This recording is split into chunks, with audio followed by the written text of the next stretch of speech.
ഇസ്രായേലിൻ നാഥനായി വാഴും ഏകദൈവം, സത്യജീവമാർഗമാണു ദൈവം. ചായപ്പാനി തപ്പിയിലെ റോഡരികെ, തുടി പഞ്ചാരി കൊട്ടിയിലെ കാതരികെ, കരളിലെഴും ഒരു മൗനം, കസവണിയും ലയമൗനം, സ്വരങ്ങൾ ചാർത്തുമ്പോൾ കന്നിപ്പൂമാനം കണ്ണും നട്ടു ഞാൻ നോക്കിയിരിക്കേ.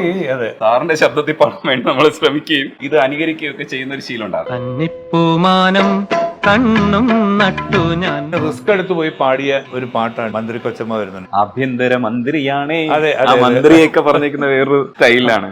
ആഭ്യന്തര മന്ത്രിണിയാണേ, ആഡംബരം ഒത്തിരി വേണേ. പാട്ടുകാരൻ എന്ന് പറയുന്ന രീതിയിൽ നമുക്ക് എല്ലാവർക്കും ഇഷ്ടമാണ്. അതിനപ്പുറത്തേക്ക് ഈ മനുഷ്യൻ ആരാ? നല്ലൊരു ഭർത്താവ്, 3 കുട്ടികളുടെ നല്ലൊരു പിതാവ്, ഭയങ്കര ഒരു ഫാമിലി മാനാണ്. പെട്ടെന്ന് ദേഷ്യം വരും, അതുപോലെ തണക്കും. പിന്നെ എല്ലാവരോടും മനസ്സിലുള്ള ഒരാളാണ്. ആകാശം മാറും, ഭൂതലവും മാറും, ആദിമുതൽക്കേ മാറാതുള്ളത് നിൻവചനം മാത്രം. മാർക്കോസിന്റെ പാട്ട് എടുത്തിട്ട് ഉണ്ണിമേനോന്റെ പടം വെച്ച് കൊടുക്കാൻ നാണമില്ലടാ.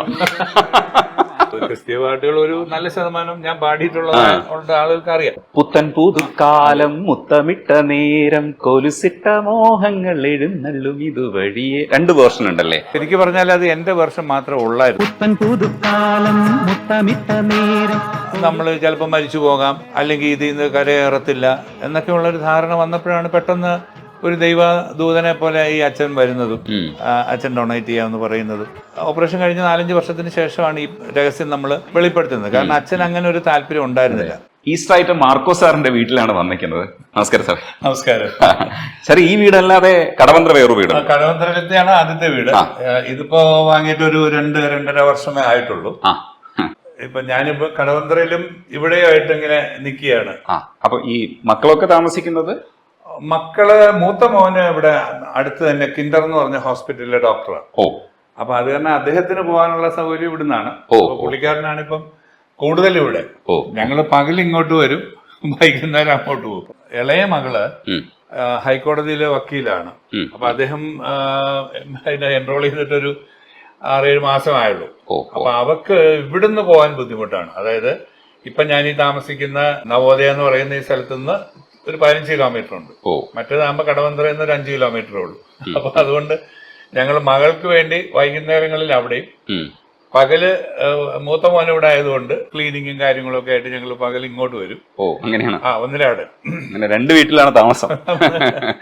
പിന്നെ രണ്ടാമതൊരു മകനുണ്ട്. അയാള് മാസത്തിലൊരിക്കലൊക്കെ വരുള്ളൂ. പുള്ളി കോഴിക്കോട് ആർക്കിടെക്റ്റ് ആണ്. അപ്പൊ അത് കാരണം അദ്ദേഹം എപ്പോഴും ഇല്ല, ഫ്രീക്വന്റ് വിസിറ്റർ അല്ല, വല്ലപ്പോഴേ വരുവുള്ളൂ. അപ്പൊ രണ്ടിടത്ത് ഞങ്ങൾ എവിടെയാണെന്ന് വെച്ചാൽ അങ്ങോട്ട് വരിക.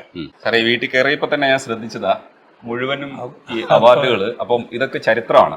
പക്ഷെ എന്റെ കണ്ണിൽ ആദ്യം തടഞ്ഞതെന്ന് വെച്ചാൽ ഈ പ്രേമലുവിന്റെ ഈ സാധനമാണ്. കാരണം എന്താ വെച്ചാല് ഇത് കഴിഞ്ഞ വർഷത്തില് ഞാൻ പാടി അനുകരിച്ച് നടന്ന പാട്ടുകളിലൊന്നാണ് ഈ ചായപ്പാനി തപ്പിയിലെ റോഡരികെ, തുടി പഞ്ചാരി കൊട്ടിയിലെ കാതരികെ, പ്രേമിക്കൂടൂ നീ സുമവാരികേ.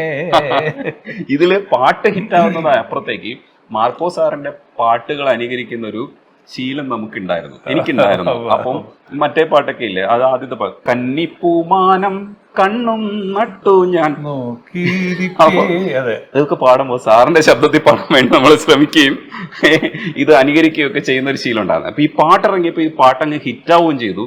പിള്ളേരെല്ലാം പിന്നെ കൊച്ചുകുട്ടികളുടെ ഒരു പാട്ടായിട്ട് മാറി. 10 വയസ്സ് 12 വയസ്സ് 15 ആ ഒരു ഇതിലേക്ക് പോയി. അപ്പൊ അപ്പോഴും ഇപ്പൊ രജനീഷ് പറഞ്ഞ പോലെ ആ ശൈലി അനുകരിക്കാനാണ് അവർക്ക് ഇഷ്ടം. അല്ല വെറുതെ ഒരു ലളിതഗാനം പാടിയാൽ അവർക്ക് വേണ്ട. ആ ഒരു പ്രത്യേക മൂഡിലും ആ ഒരു ശൈലിയിലും ആയിരുന്നു പാട്ട്. അതുകൊണ്ടായിരിക്കും അത് പെട്ടെന്ന് ഒരു വൈറലായത് വന്നത്.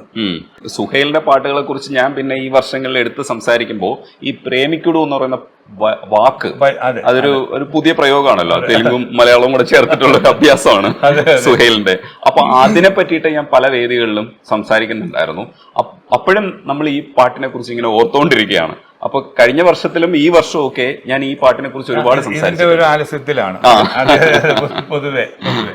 പക്ഷെ ഇന്നിപ്പോ ഈസ്റ്ററിന്റെ ഭാഗമായിട്ട് കാണുമ്പോ ആദ്യം ഇസ്രായേൽ നാഥനാണ് മനസ്സിൽ വരുന്നത്. എനിക്ക് തോന്നുന്നു അതല്ലാതൊരു പാട്ട് ഒന്ന് പാടിത്തുടങ്ങാം. ഇപ്പൊ ഈസ്റ്ററിനെ സംബന്ധിച്ച് എനിക്ക് ഒരുപാട് പാട്ടുകൾ, പ്രത്യേകിച്ച് മ്യൂസിക് ഷാക്കിന്റെ തന്നെ എനിക്ക് തോന്നുന്നു കഴിഞ്ഞ ഷാക്ക് നമ്മുടെ ഗ്രൂപ്പിൽ പെടുന്ന കമ്പനിയാണ് കേട്ടോ. അതെ അതെ അതെ. അപ്പൊ കഴിഞ്ഞ വർഷം ഞാൻ പാടിയ ഒരു നല്ല ഒരു പാട്ട്, ജോജി ജോൺസ് ആയിരുന്നു എന്റെ സംഗീതം. വളരെ ടച്ചിങ് ആയിരുന്നു അത്. അനിൽ പരവൂർ എന്ന് പറഞ്ഞ ആളാണ് ആ പാട്ടിന്റെ രചന നിർവഹിച്ചത്. ജോജി ആയിരുന്നു എന്റെ സംഗീതം. അതിന്റെ 4 വരി ഞാൻ പാടാം. കണ്ണീരാൽ തേങ്ങിയില്ലേ ധരണിയെന്ന്, മൂകമായി കേണില്ലേ വാനമെന്ന്, യാഗമായി ത്യാഗമായി പുത്രനീശോ, അമ്മതന്നുള്ളിലെ നൊമ്പരമായി, മർത്യന്റെ ഉള്ളിലെ സന്താപമായി, കണ്ണീരാൽ തേങ്ങിയില്ലേ ധരണിയെന്ന്, മൂകമായി കേണില്ലേ വാനമെന്ന്. ജോജി കൊള്ളാം കേട്ടോ, പാട്ട് ഞാൻ കേട്ടിട്ടില്ലായിരുന്നു. നല്ലൊരു പാട്ടായിരുന്നു. നല്ല വ്യൂവർഷിപ്പും കിട്ടിയൊരു പാട്ടാണ്. ഈ വ്യൂവർഷിപ്പിനെ കുറിച്ച് പറയുമ്പോഴാണ് ആകാശം മാറും എന്ന് പറയുന്ന സോങ് സാറ് പാടിയതാ. പക്ഷെ അതിനകത്ത് ഒരു 4 വർഷം മുമ്പ് അപ്ലോഡ് ചെയ്തിരിക്കുന്ന ഒരു വീഡിയോ, ഒരു 67 lakhs ഒക്കെ പോയ വീഡിയോയിനകത്ത് ഉണ്ണിമേനോനാണ് പാടിയത്. അതിന്റെ ഡിസ്ക്രിപ്ഷനിൽ കൊടുത്തിട്ടുണ്ട്. അതെ, ശരിയാണ്. ഞാനും കണ്ടു. അദ്ദേഹത്തിന്റെ പടമാണ് കൊടുത്തിരിക്കുന്നത്, പക്ഷെ പാട്ട് എന്റെയാണ്. അതെ അതെ, പല കമന്റിലുണ്ട്. ആകാശം മാറും, ഭൂതലവും മാറും, ആദ്യം മുതൽക്കേ മാറാതുള്ളത് നിൻ വചനം മാത്രം. കാലങ്ങൾ മാറും, രൂപങ്ങൾ മാറും, അന്നും ഇന്നും മായാതുള്ളത് തിരുവചനം മാത്രം. വചനത്തിന്റെ വിത്തു വിതയ്ക്കാൻ പോകാം, സ്നേഹത്തിന്റെ കതിരുകൾ കൊയ്യാൻ പോകാം. വചനത്തിന്റെ വിത്തു വിതയ്ക്കാൻ പോകാം, സ്നേഹത്തിന്റെ കതിരുകൾ കൊയ്യാൻ പോകാം. ആകാശം മാറും, ഭൂതലവും മാറും, ആദ്യം മുതൽക്കേ മാറാതുള്ളത് നിൻ വചനം മാത്രം. കാലങ്ങൾ മാറും, രൂപങ്ങൾ മാറും, അന്നും ഇന്നും മായാതുള്ളത് തിരുവചനം മാത്രം. ഈ ശൈലി കേൾക്കുമ്പോൾ ആളുകൾക്ക് അറിയാം, അത് ഞാൻ പാടിയതാണ്. അല്ല, കമന്റിലുണ്ട്.